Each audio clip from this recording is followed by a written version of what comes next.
8. Esha Shesha Sattvanam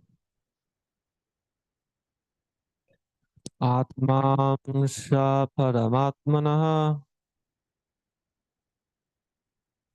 Adyo Vataro Yatraso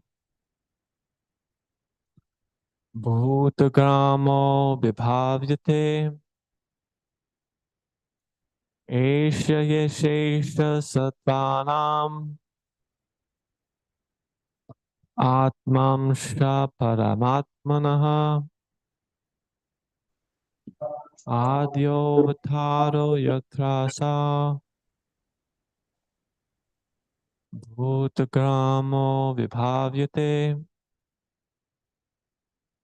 Esha Shesha Sattvanam Atmamsha Paramatmana Adyo Vataro Yatrasa Bhutagramo Vibhavyate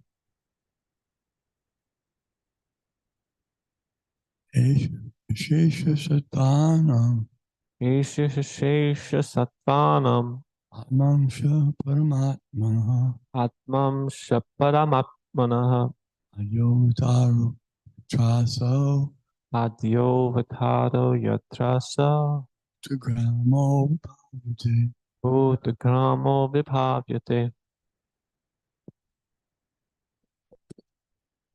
Eshaya Shesha Sattvanam Esha Shesha Sattvanam Atmangsha Paramatmanaha Atmamsha Paramatmana Adyovatara Yatraso Adyo Vataro Yatrasa Utagramo Vibhavyate Bhutagramo Vibhavyate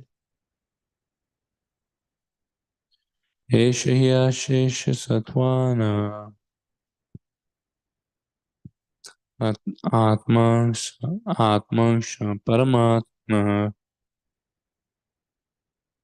Adyavataro Yatraso Bhutagramo Vibhavyate Esha Shesha Sattvanam Atmamsha Paramatmanaha Adyo Yatraso Bhutagramo Vibhavyate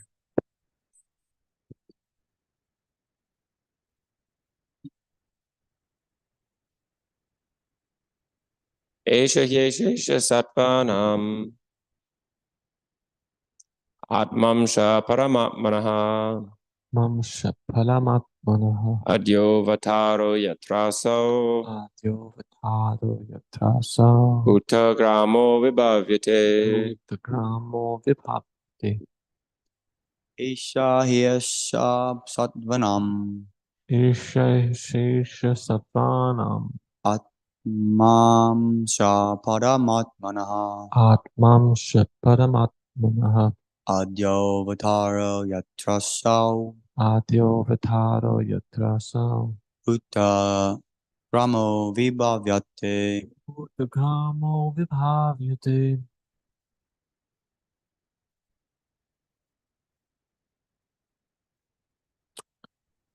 Esha, this, he, certainly, Shesha, unlimited, Sattvanam, living entities, Atma, self, Amshaha, part, Parama Atmanaha, of the Supersoul, Adya, the first, Avataraha, incarnation, Yatra, whereupon, Asau, all those, Bhutagramaha, the aggregate creations, Vibhavyate, flourish.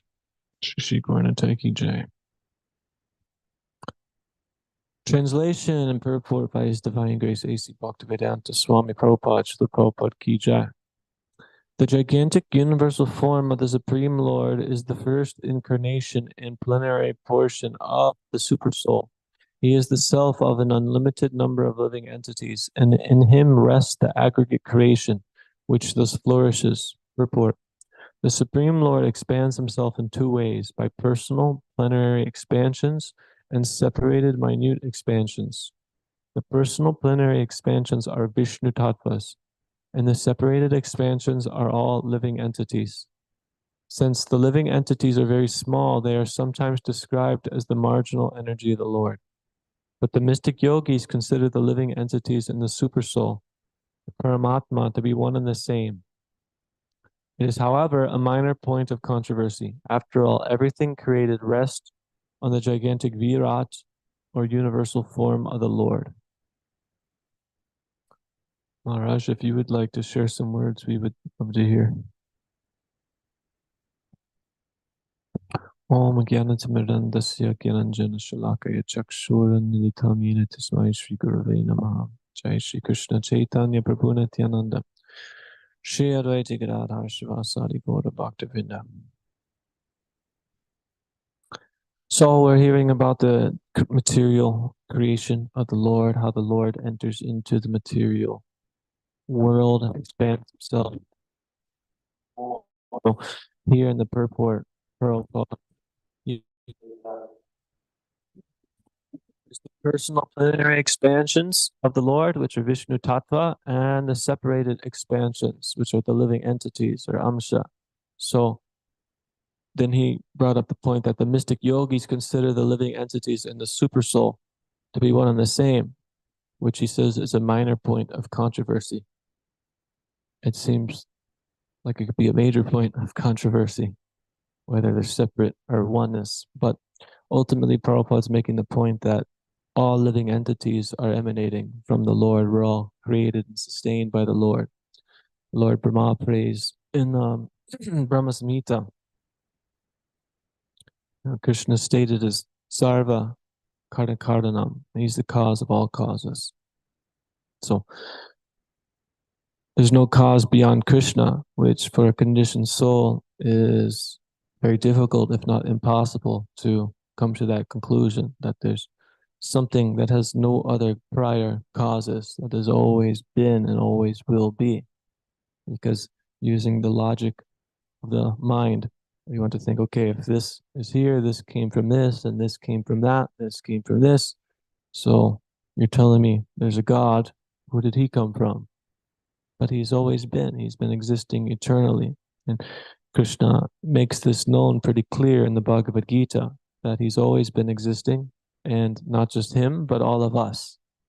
So then one could clearly see that, what's the difference between him and us? And when he's describing to Arjuna in the 4th chapter of the Bhagavad Gita about how he instructed this transcendental science before, but the disciplic succession has been lost. And he said he instructed the sun god, and Arjuna had a doubt because how could Krishna instruct somebody who's so much older than him, that's been around forever? But then Krishna describes how we all live many births, and in that case, him and Arjuna went through different bodies. They were enacting different leelas, and the Lord could remember them all, but the living entity does not. So the Lord is supremely opulent in all features of being, opulent in wealth, knowledge, renunciation, strength, beauty. You name it, whatever you could think of, that opulence is derived from the personality of God, because he's the source of where everything is emanating. Whereas whatever we possess as being minute little parts and parcels of the Lord is great in its own self, because whatever is emanating from God must be great also. But the difference is we are very tiny. Infinitesimal is the word often attributed to the jiva, where the Lord is described as infinite. And infinite is very special because it never ends. It keeps going and going and going. It's always expanding. So this is the same with Krishna, that Krishna's glories, Krishna's opulence, Krishna's everything is always expanding more and more and more. So there's parts of Krishna that he can't understand of himself, but then he can understand them, and then he expands more, and then he can't understand that, and there's this constant expansion of everything about him. One time, somebody asked Prabhupada the question, I believe it was, can Krishna make a mountain so big that he can't lift it? And then Prabhupada said, yes, but then he can get the strength to lift it. So, with our logical, linear mind, we want to think, oh, can he do this and can he not do that? But the Lord's achintya, he has this inconceivable potency where he can do everything. But from our perspective, we can't perceive that. And it could frustrate the conditioned soul because it doesn't fit into our conception of what is and what is not. It's like trying to fit a square peg into a round hole.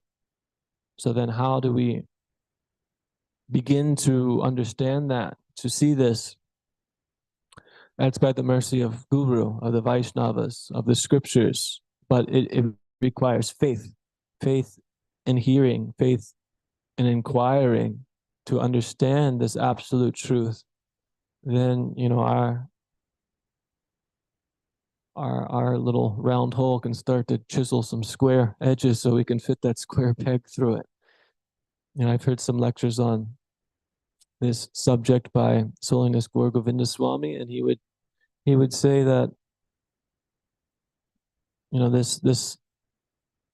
this message coming from Sri Guru is essentially, what's the word?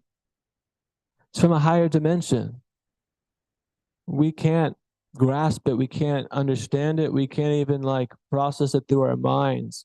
But if we simply accept that message with faith and render service unto these great souls who clearly exhibit all the qualities of somebody who is a devotee of God, and particularly they become attracted to the divine, to serving Lord Krishna, and they lose attraction and affection for anything material, which is just temporary, or asat. And anything that's temporary, what value does it have at all? There's actually no value. It actually brings misery and keeps us away from that, ever enchanting relationship of ever increasing bliss that we're all seeking.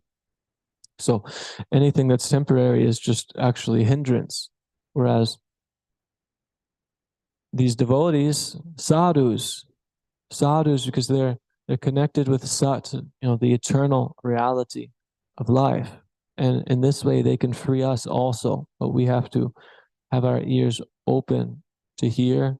We have to be ready to serve. And we can't just be like a stone. We actually have to hear and ask relevant questions to try to understand.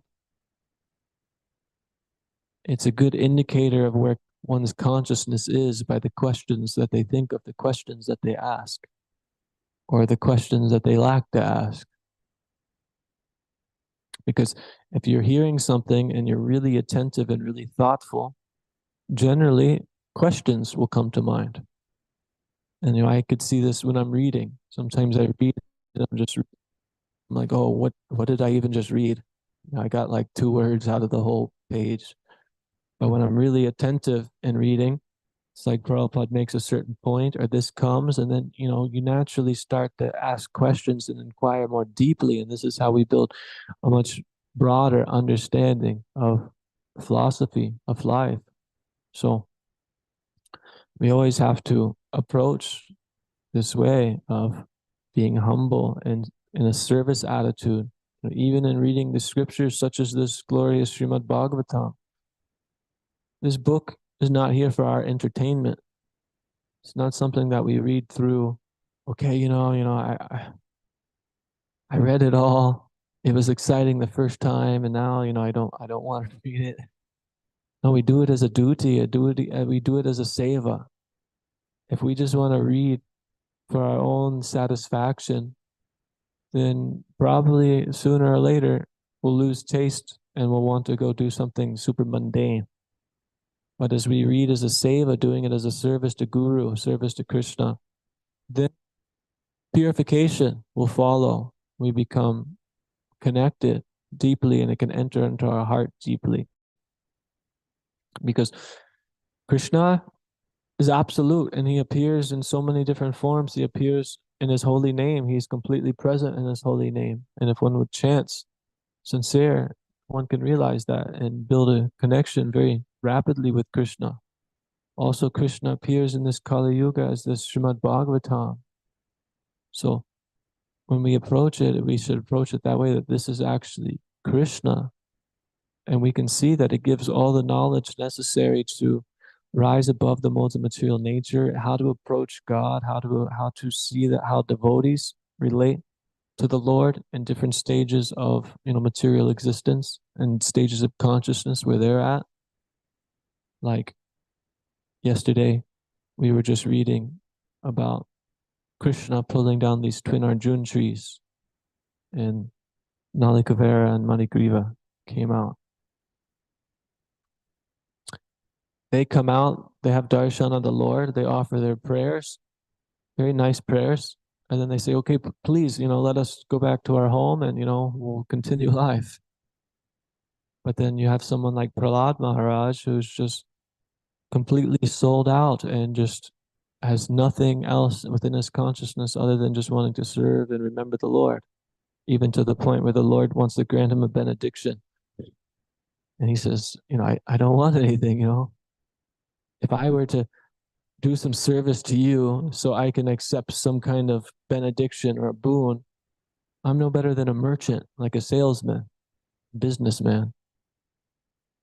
It's like, I don't want anything. I just want to serve you. I just want to glorify you. But then the Lord, prodded him and pushed him a little further, please, pick one benediction. And then the benediction he chose wasn't even for himself at all. It was for his father, who was a complete demon. So you get a full range of all sorts of devotees within the Srimad Bhagavatam. And it can show us very clearly where we're at and what the standard is, what we should strive for. It's very important to always hold the ideal standard of pure devotional service very close to our heart. And even if we're not able to rise to that, this is okay, because we're conditioned to the material world. But we should not compromise what that standard is of pure devotional service, of what the goal is, because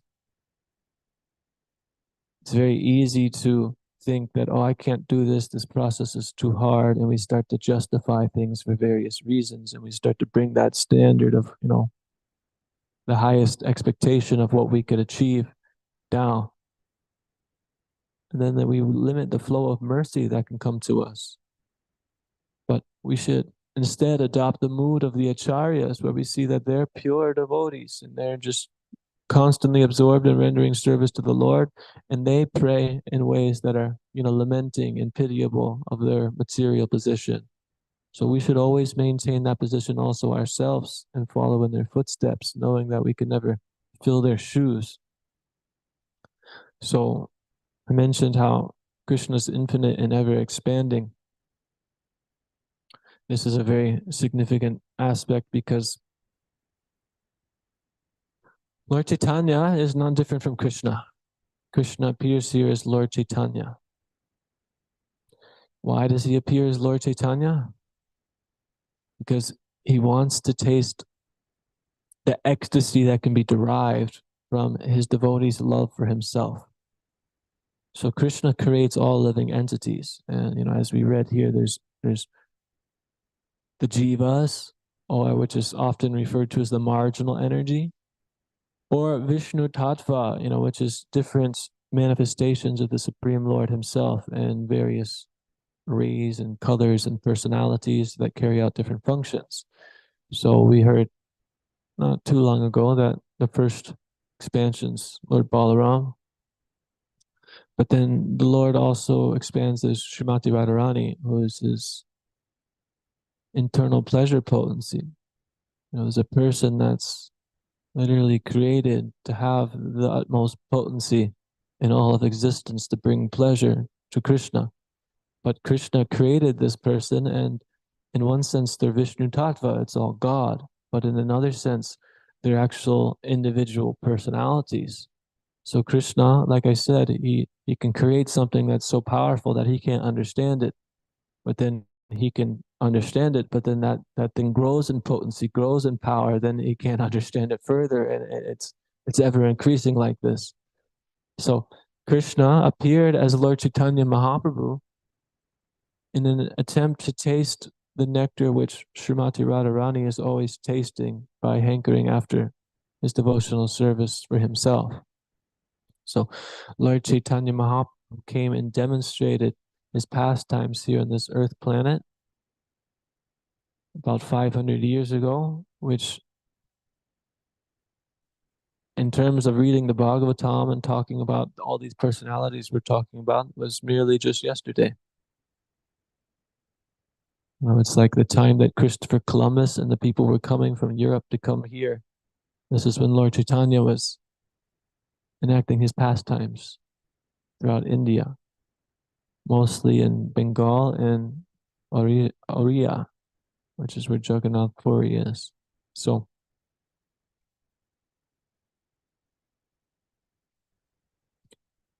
Krishna is normally black, but he takes this golden color because he's resembling the skin color of Srimati Radharani. You know, we say in these Mangalacharana, the prayers, before we recite the Bhagavad Gita every night. What is it? Tapta Kanchana Gaurangi. Srimati Radharani has a very fair gold complexion skin. So Lord Chaitanya embodies this in his mood. And as we read the Chaitanya Charitamrita, you can see a progressive path of his unfolding of prema, of love of God, pure love of God to the highest states, which it goes beyond prem to Mahabhav, which is the highest form of love of God that manifests and that only somebody such as Lord Chaitanya Mahaprabhu can actually exhibit in full. So again, Lord Chaitanya is Krishna coming to teach us the path of devotional service and what can be achieved, you know, what that goal is, how to do it, and what it actually looks like. So he taught this Sambandha, Abhideya, and Prayojana through instructing his disciples, but through his own character and actions and activities as well.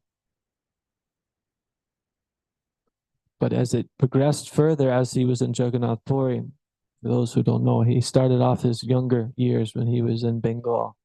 And he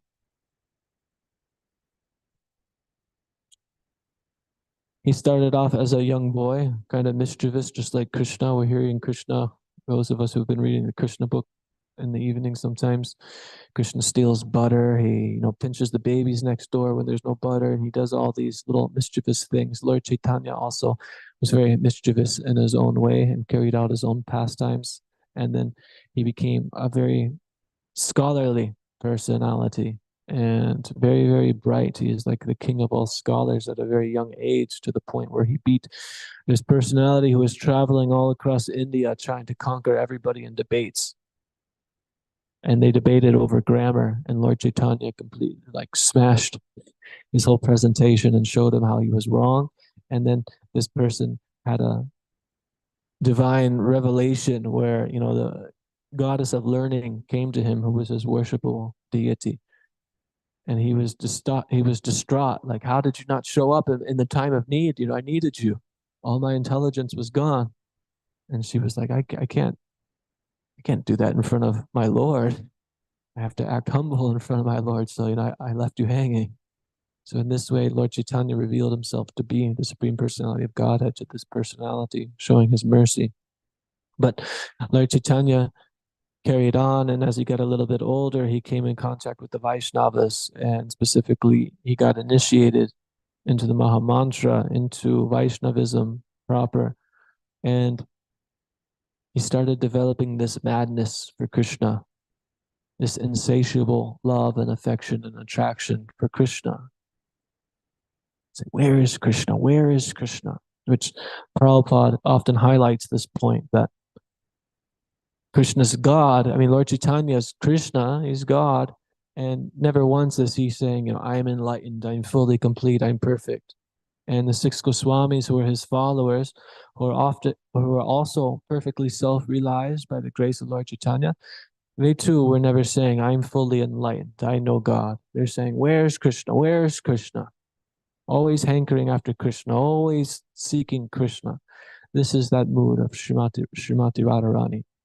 So one could come to a platform of realizing God in his Brahman platform or Super Soul platform, and you become enlightened and you realize God, and God's presence is always there with you. This is great.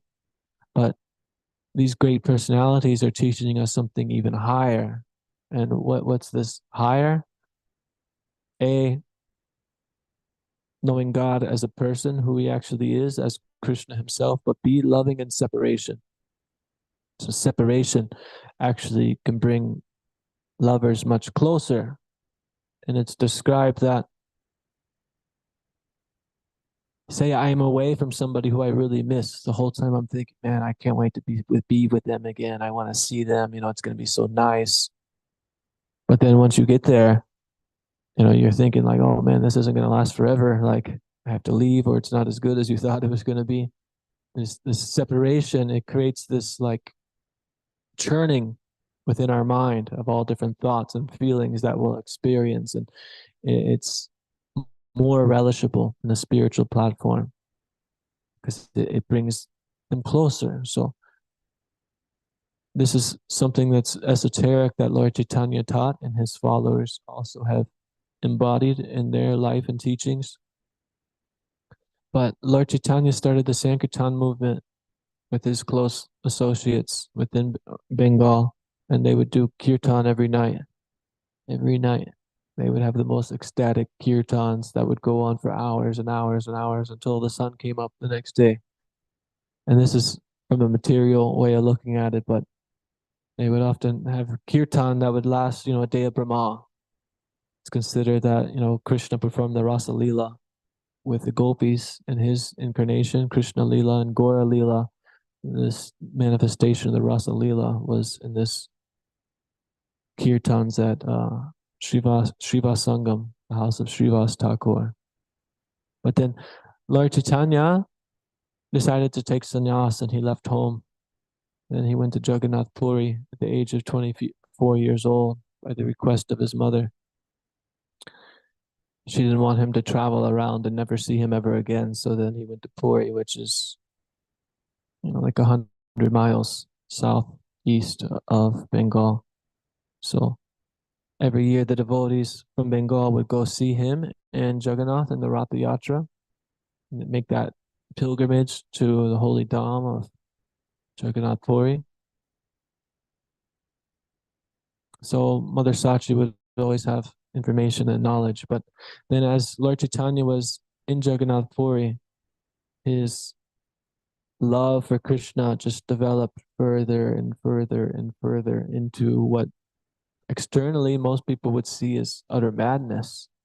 He would exhibit states of ecstasy, and personalities who were unaware would see this, and they would criticize and think, he's faking it, or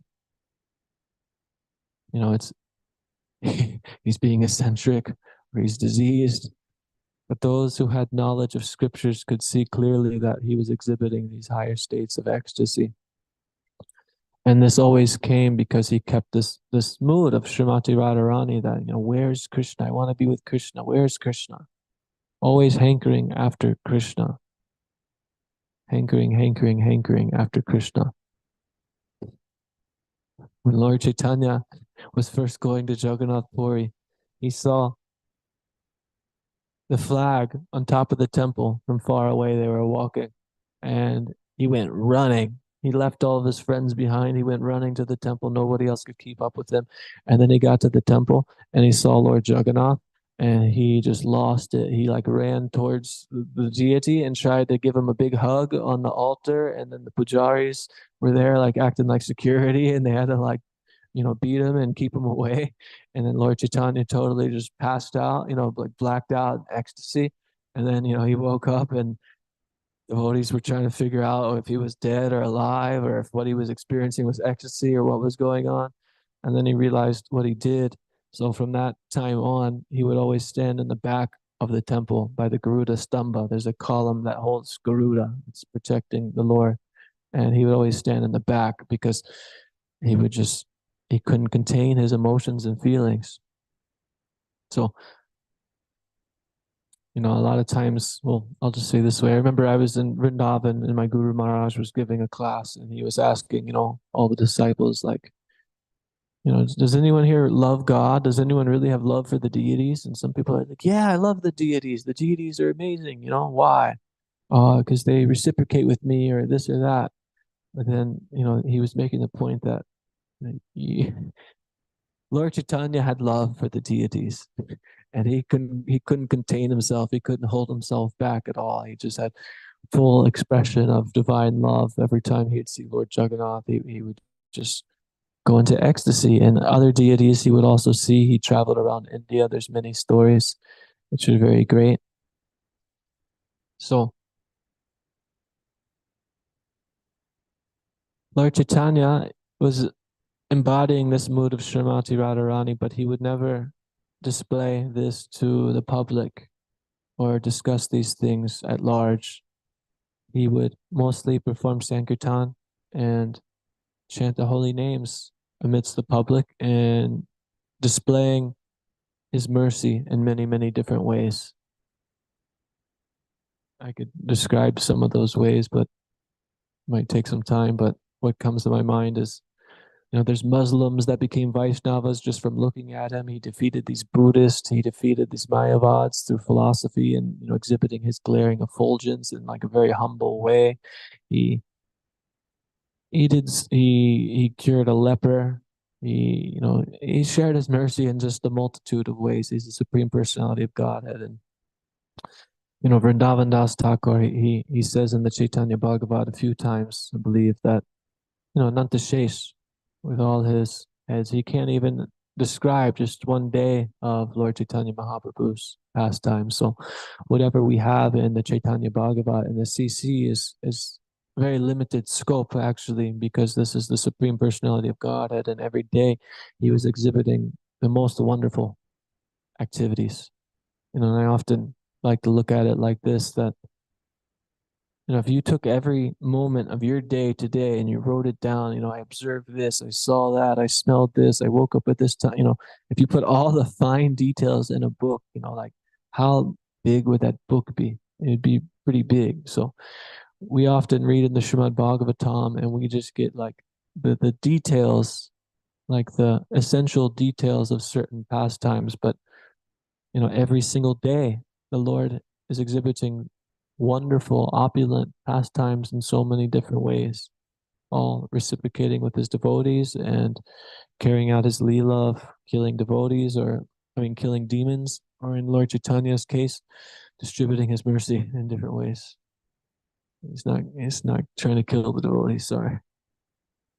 But yeah, so only with his close, intimate associates would he actually discuss some of the more esoteric parts of the philosophy, and particularly the love that the gopis have for Krishna, and in particular to that, the love that Srimati Radharani has for Krishna. So her love for Krishna is for something that should be understood from the acharyas and be approached in that way, and it shouldn't be just openly shed out to the public and taken lightly, because it's something that's very intimate. And Srimati Radharani is the most compassionate. She's very merciful. We can pray to her on this day to help us advance in devotional service, to give us some service for Krishna, because when one prays to Srimati Radharani and gets the blessings of Srimati Radharani, then devotional service to Krishna is guaranteed, because Krishna is being asked by Srimati Radharani, please, engage this wonderful devotee in service. He wants to serve you. Please, because she's so selfless in her service to Krishna. She wants to bring others to serve Krishna, to help Krishna's enjoyment. She's not considering her own enjoyment. So in Vrindavan, this aspect is largely understood. So in Vrindavan, most people, I don't want to say worship Srimati Radharani excluding Krishna, but she takes a very special role because she conquers God by her own love for God. She has so much love and devotion for Krishna that Krishna feels obliged and will do anything for her. So this, I'm sure we have examples of, somebody does something so nice to you, touches your heart in some kind of way, and you just feel like, man, I feel obliged, I have to go out of my way to help this person. So like I mentioned, Krishna is infinite with this relationship between him and his internal pleasure potency. Srimati Radharani, this is infinitely expanding. There's no end to the bliss, the loving relationship, the reciprocation that they exchange. So if we are able to approach through the acharyas and just get a little glimpse of what this love is like, then surely we'll lose all faith in any kind of happiness in the material world. So Krishna describes in the Bhagavad Gita that we have to get this higher taste. And by getting this higher taste, naturally we lose taste in all the inferior taste of this material world. This inferior taste are temporary and create troubles. Even if, I want to associate with my family and hang out with my family because they make me feel good, it's trouble because they're temporary. They're not actually, it's not reality. If I want to, do some kind of intoxication to let loose, it's temporary, but not just temporary, it brings problems. So material world is not just temporary, but it's filled with problems. In this way, it's all an anartha. So Lord Chaitanya is our way to receive this mercy of Srimati Radharani. We don't have to even approach, them separate. Lord Chaitanya is embodying all these features of Krishna and Srimati Radharani. And by worshiping him every day, we can peer into his heart, which is the heart of Srimati Radharani, like I mentioned, having this insatiable love and attraction and devotion to Krishna. So, we shouldn't just worship Gauranatai on the altar. We should hear about Gauranatai. We should understand who they are. What is their mood? How can I please them? How can I serve them? Like, this is Krishna. By hearing about Krishna, this is one of the most, if not most important processes of devotional service, because by hearing, it will touch our heart and show us why we actually want to do service. And if we're not hearing properly, we'll think, why am I doing this whole devotional service thing? This is so difficult. It's so tough. I just want to go home. I want to, go here, go there. We have to hear, we have to hear, we have to hear, and not just hear in one ear, not the other. We have to question, like I mentioned, we have to try to understand. So that's just a few words on this verse and connecting it to Krishna and Srimati Radharani, who, appears as Lord Chaitanya Mahaprabhu to distribute this mercy very freely. One last thing, Lord Chaitanya is freely distributing the highest form of love of God, just freely and openly. Whereas, we could look up at our acharyas, starting with Madhavendra Puri. This is really when the Madhurya Ras started entering into our sampradaya. And before that, it wasn't so much prevalent. And within other sampradayas, it's not really prevalent at all. But Lord Chaitanya came and was just freely giving it out. So he was distributing mercy to all that he met, but then most importantly, he instructed his disciples, the 6 Goswamis, or 5 Goswamis, you could say, excluding Jiva Goswami, who is a little younger than everybody else. Anyways, he instructed these Goswamis to carry out his mission and expound the philosophy, and in particularly this philosophy of Krishna and Srimati Radharani being the chief, the highest form of love of God, and by deriving that nectar from, that relationship, that's the greatest thing that the soul could desire. But one other last point is that these roles in the spiritual world, such as Srimati Radharani, are already taken. We could never have this position. But I was just reading yesterday in the 10th canto of the Bhagavatam, Prabhupada made the point that Yes, these roles are already taken, such as Srimati Radharani or Mother Yashoda, and we can never imitate them or try to take their position. But one can follow in their footsteps and feel the same affection that they're feeling, essentially. So we can enter into that same rasa without, stealing their position, which is an esoteric point. But my point is that we will never be these persons. We can only worship these persons. And by worshiping these persons, then we can develop the qualities of these persons. But these persons are beyond our adhikari generally, so we worship them through the guru and the acharyas, where our acharyas, actually most of them are in the spiritual world, manjaris or gopis, assisting Srimati Radharani in her pastimes to Krishna. So just by worshiping and following the teachings of these acharyas, this is putting us in line with this highest form of worship of Srimati Radharani. So just a few words on this auspicious day of Radhashtami. Does anybody have any comments or questions or thoughts? Yes, Bhakti Aiden.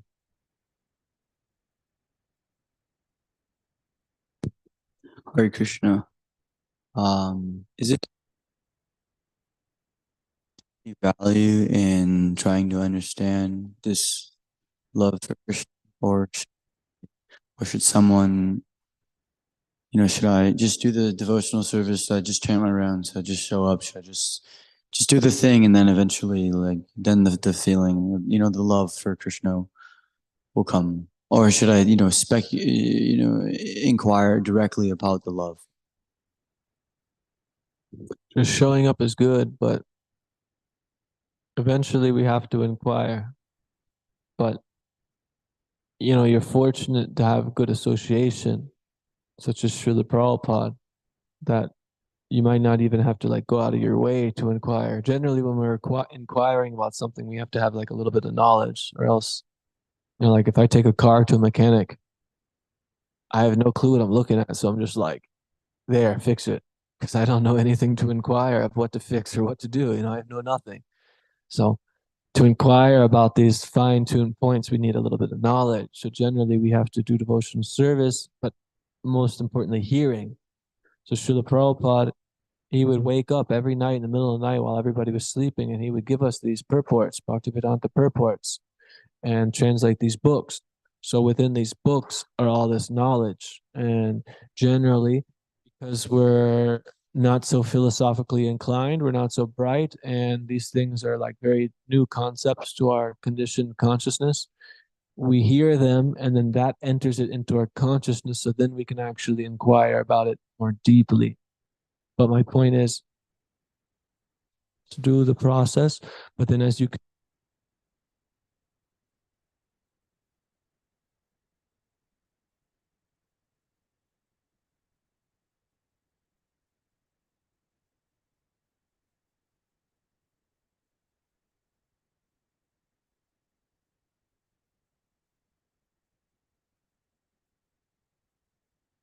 Krishna will reveal himself more and more, reciprocating with our sincerity. So if we're very sincere in our attempts to know Krishna, Krishna will make it possible for us to come to him. But we also should inquire about these higher principles at some point, But if we're just here for 2 days and I don't even know how to say the Maha Mantra yet, and I don't even know the translations to all the words I'm singing, or I don't, understand Bhagavad Gita so well, we should start with the basics. But this is the goal of what we're actually doing. I mentioned Sambandha, Abhideya, and Prayojana.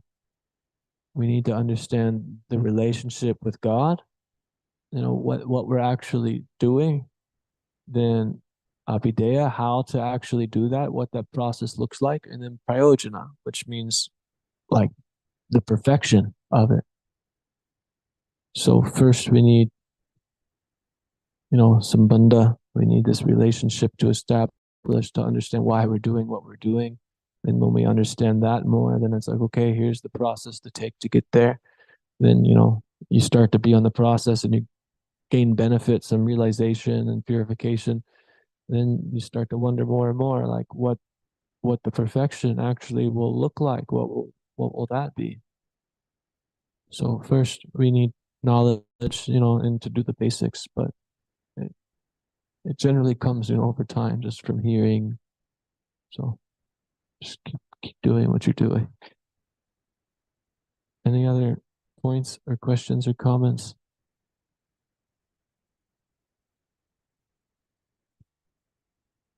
Okay. Srimad Bhagavatam ki jai, Srila Prabhupada ki jai, Shri Gaura Nitai ki jai, Vansha Kalpatarubhyascha Kripa Sindhubhya Vichapatitanam Pavanebhyo Vaishnavebhyo Namo Namah.